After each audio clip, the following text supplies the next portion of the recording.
Hey, I'm Paul Campbell. I run an investment fund called Hill Capital, and I invest across the leisure sector, and I do a lot of investing in restaurants. It's a great idea because restaurants are growing fast across many different regions, and there's also increasing globalization of restaurant companies. So you're seeing more and more restaurants developing outside their natural territory. And of course, the investors like me are kind of interested in that. I want my investment companies to be considering that, if it makes sense. And also sometimes I can see a concept that might exist outside of the UK that could work in the UK. Quite a few people come to me and say, I've got this amazing business plan, would you give me £1 million? So there's a bit of that.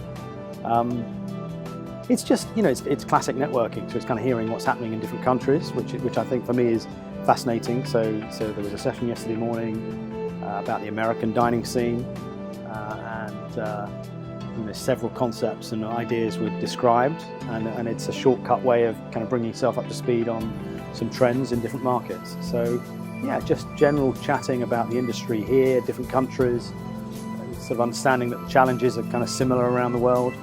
Property prices are too expensive everywhere, so that's kind of comforting at least. So yeah, good general networking.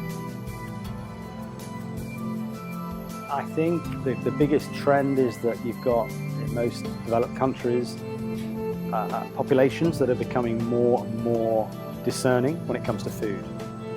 They eat out more than their parents' generation. I think in terms of 10-year groups, so I think each 10 years the group coming through is eating out more than the last 10 years.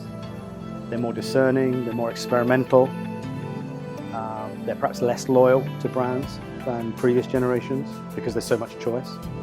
And within all of that, there's lots of opportunity for restaurant companies, but there's also some threats because people can have so much choice these days. Do they need to be loyal to any particular brand? And I think the challenge there for a restaurant company is you've got to be better than ever. To attract loyalty, you've got to be outstanding every single time because there's so much choice. I invest in always into leisure businesses, so it's not just restaurant companies. I also invest in hotels and businesses and fitness companies. But in food, I like businesses where the founders are still involved. I'm a great believer in founder passion, and it's an emotional business. And I think when the founders are still at the helm, that comes through into the offer. It comes through into the way it's executed. Customers can detect that, probably subliminally, and I like businesses where the price point is right. Now that could be the right price point at the bottom end of the market, but also it could be an expensive offer that is still offering an outstanding product and therefore good value. I look for things that can be scaled because as an investor you want businesses to be bigger that you invest in. So it's not great if it's a beautiful one-off restaurant. I might love that as a customer. And go there all the time, but that doesn't make it a great business for me. For me to make it a great investment, it's got to be something that can be grown and developed in some way. Most markets, I think, actually, because these underlying trends, I think, are happening in most markets. Clearly, some markets are more difficult economically or politically. So mainland Europe is very challenging at the moment for all the obvious reasons. The UK, in contrast, is quite buoyant. I've never known it so buoyant.